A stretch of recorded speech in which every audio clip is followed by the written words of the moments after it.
menantimu saban waktu, bangkit jiwaku. Kau suluh hatiku dengan sinar kudus kasih-Mu. Ku harapkan terus bersamamu selamanya.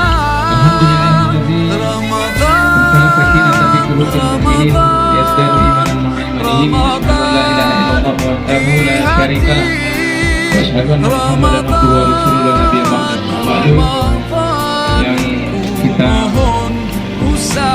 hormati, kita muliakan Ketua Yayasan Al-Ihsan beserta jajaran kepengurusannya, para Bapak Ibu, para pengurus organisasi kemasyarakatan yang hadir,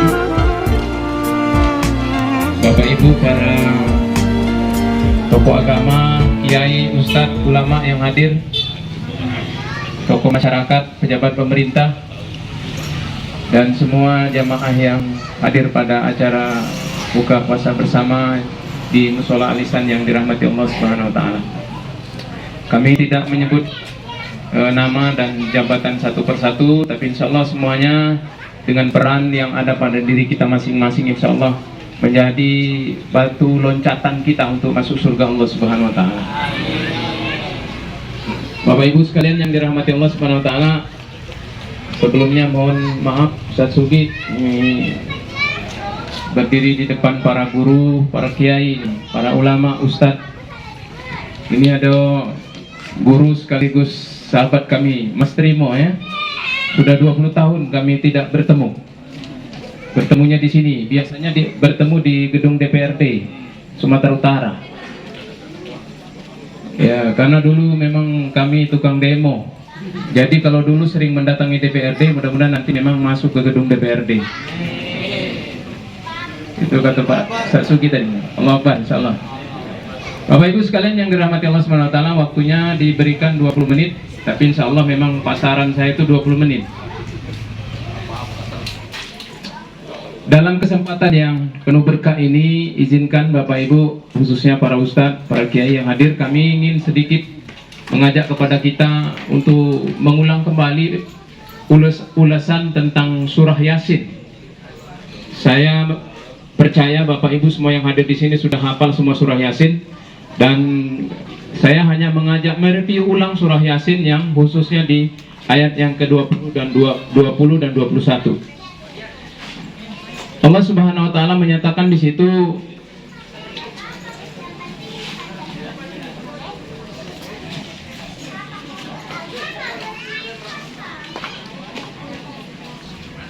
Bismillahirrahmanirrahim. Wa ja'a min aqsal madinati rajulu yas'a qala ya qaumi ittabi'ul mursalin ittabi'u ma la yas'alukum ajra wa hum muhtadun. Kalau diterjemahkan dalam bahasa kita, dan datanglah dari ujung kota seorang laki-laki dengan bergegas-gegas. Dia berkata, hai kaumku, ikutilah utusan-utusan itu. Ikutilah orang yang tiada minta balasan kepadamu, dan mereka adalah orang-orang yang mendapat petunjuk. Bapak Ibu sekalian yang dirahmati Allah Subhanahu wa Ta'ala, ada isyarat yang Allah sampaikan dalam surah Yasin ayat 20 dan 21 ini. Isyarat tentang tugas utama kita sebagai manusia. Apa itu? Bahwa kita nahnu du'at qabla ala kulli syai'in. Bahwa kita semua adalah dai, penyeru kepada jalan kebaikan sebelum kita menyandang profesi yang ada pada diri kita masing-masing. Harus menyesuaikan diri dengan dai-nya supaya masuk ke sana. Karena kalau kita memaksakan diri, masyarakat menyesuaikan dengan diri kita, maka itulah yang terjadi pada cerita ayat ini, di mana Nabi Isa mengutus 2 orang muridnya dari kaum Hawariyin yang tadi dibaca oleh sore kita ke satu kota namanya Antioquia yang sekarang ada di wilayah Turki. Ketika 2 orang utusan Nabi Isa ini datang ke kampung itu, mereka ditolak oleh masyarakat. Bahasanya itu dalam surah Yasin ayat berikutnya itu, kedatangan kalian hanya menyusahkan bagi kami. Lalu kemudian Nabi Isa mengirim orang ketiga, sehingga di situ disebutkan 3 utusan. 3-tiganya ditolak oleh masyarakat. Lalu kemudian Setelah beberapa hari kemudian datanglah seorang laki-laki dari pinggir kota. Ini yang diceritakan ayat ini. Laki-laki ini banyak riwayat menyebutkan siapa dia. Dia bukan utusan Nabi Isa, bukan Nabi dan Rasul. Ada riwayat lain mengatakan dia penggembala. Ada juga seorang peracik rancang pakaian, tukang tenun kira-kira kalau zaman dulu itu. Nah, beliau ini laki-laki yang sudah sangat tua, sakit-sakitan, punya penyakit lepra. Nah, itu dia. Bapak Ibu sekalian ya. Jadi dia sudah sangat tua, tinggal di pinggiran kota, punya penyakit lepra, punya pendidikan yang terbatas. Kalau sudah tukang kebun, penggembala, jarang S1 itu. Ya, apa pendidikan kau? S2, aku di UI. Cuma ini bilang kau ngurusi kambing itu ya tiap hari, jarang ada. Nah, ini Bapak Ibu sekalian. Jadi apa yang ingin Allah ajarkan kepada kita di sini, yang dikisahkan Allah itu justru laki-laki tua ini tidak fokus pada 3 utusan Nabi Isa ini, penyeru dakwah. Yang difokuskan oleh surah Yasin di ayat ini adalah laki-laki tua yang oleh para ulama namanya Habib An-Najjar. Dia tinggal di pinggiran kota, kemudian dia juga sudah penyakitan, tetapi kemudian dia yang menyeru kaumnya. Wong dusun dia tuh. Katanya kira-kira kalau bahasa kita, wahai masyarakat dusunku, hai kaumku katanya, ikutilah seruan-seruan yang disampaikan oleh utusan-utusan itu. Karena sesungguhnya mereka, kata Habib An-Najjar dalam akhir ayat, wahum muhtadun. Mereka itu orang-orang yang diberi petunjuk. Nah, ini Bapak Ibu sekalian yang rahmatullah SWT.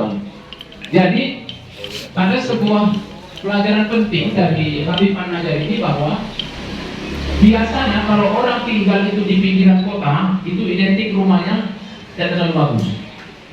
Sekarang lah biasanya kalau tinggal di perbatasan rumahnya baru bagus. Kalau dulu, kalau yang namanya sudah tinggal di pinggiran, pertama rumahnya tidak bagus. Yang kedua biasanya ekonominya juga tidak begitu baik. Nah, Habib An-Najjar ini sudah tinggal di pinggir kota, pekerjaannya tukang kebun atau pengembala, dia juga tidak punya ekonomi yang bagus. Tapi Al-Quran memujinya karena semangatnya berdakwah. Itu dia, Bapak Ibu sekalian. Jadi pelajaran penting dari isyarat dakwah dalam surat ini, yang pertama itu tadi, seorang dai harus perlu memiliki ma'rifatul medan, mengenal objeknya seperti apa. Mengambil peran. Karena keahlian yang manapun aku tak punya. Aku cuma bisa punya kendaraan ini, aku yang bagi keundangan. Sampai kemana baik, pantai keundangan itu. Atau bisa seperti umum mahjan. Ibu-ibu tahu umum mahjan? Perempuan tua yang kemudian tukang bersih-bersih di sekitar masjid. Begitu dia meninggal, sahabat tidak memberitahu kepada Rasulullah. Kemana ibu yang biasa cleaning service di masjid kita nih? Katanya, kata Rasulullah, kata para sahabat sudah dikuburkan. Karena begitu dia meninggal, kami ingin memberitahumu engkau sedang tertidur. Maka kata Rasulullah, ayo berangkat kita ke kuburan. Dan itulah satu-satunya sahabat Nabi yang Nabi sholat di kuburannya bersama para sahabat, menyolatkan jenazah. Ummu Mahjan, cleaning service kalau bahasa kerennya sekarang, tukang bersih-bersih di masjid. Perempuan tua, ekonomi tak ada, jabatan tidak punya, duit tak ada, tapi dia punya energi walaupun sudah tua, bisa membersihkan masjid. Nah, ini Bapak Ibu sekalian, mengambil peran. Jangan sampai nanti ketika ditanya oleh Allah SWT, Fulan, apa dia gawe kau waktu di dunia itu? Nah, susah kita menjawabnya. Tidak ada peran, tidak ada partisipasi. Karena kalau ingin mengulang sebuah pertanyaan yang dilontarkan pernah oleh Kiai Haji Ahmad Dahlan, kalau seandainya Islam ini mati, ya, pas saat dia di tangan kita, apa hujah yang mau kita sampaikan kepada Allah Subhanahu wa taala? Pas di periode kita, dakwah ini berhenti, mati, ya kan? Tidak ada lagi orang yang kemudian mengajak kepada jalan Allah. Maka apa alasan kita nanti di hadapan Allah, Bapak Ibu sekalian? Jadi sekilas dari surah Yasin 20:21 ini, singkatnya saya mengambil satu pemahaman kepada kita bahwa kita harus mengambil peran. Iya, ada orang yang mungkin tadi udah ngomong-ngomong caleg kan? Ada orang yang mungkin memang punya basic untuk masuk ke parlemen. Ya, dorong. kita dukung, kita support. Pakai apa? Pakai suara, ajak keluarga. Oh, saya punya modal besar, Ustaz Asmiati. Kalau kira-kira orang dekat kita berapa? Ada sekian dari aku. Misalnya, ya kan? Itu berperan bagi Ustaz. Jadi kita perlu berpartisipasi.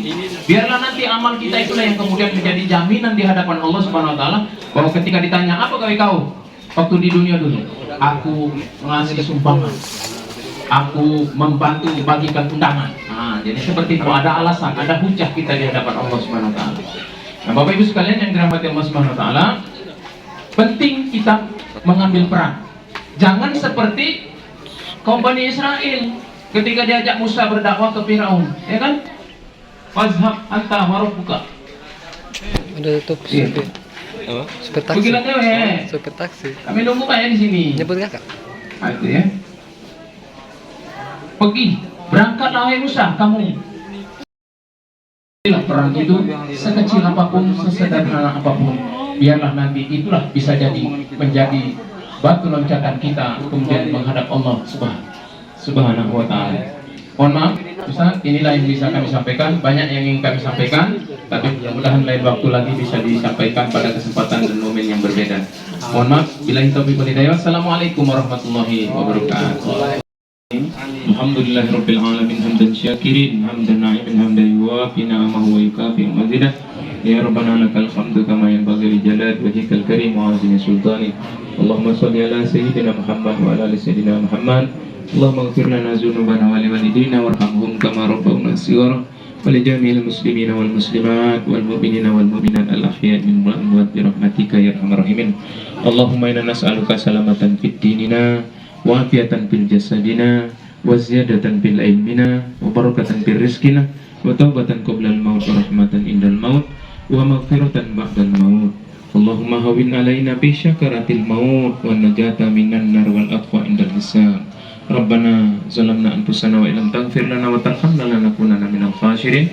Rabbana atina fid dunya hasanah wa fil akhirati hasanah wa qina adzabannar. Walhamdulillahi rabbil alamin. Taqabbalallahu minna. Rahmat melimpah, damainya ku rasakan. Ramadan, bulan Al-Quran, mendidik jiwaku, menyuburkan iman.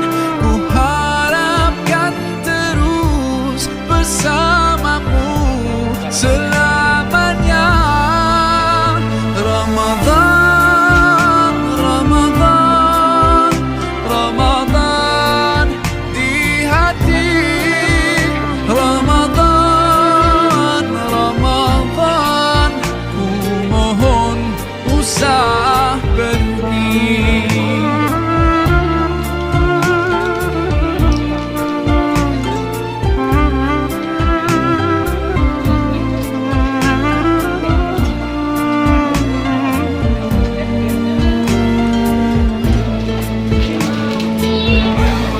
Sememangnya kau ku nantikan, hadirmu hidupkan suram di jiwa.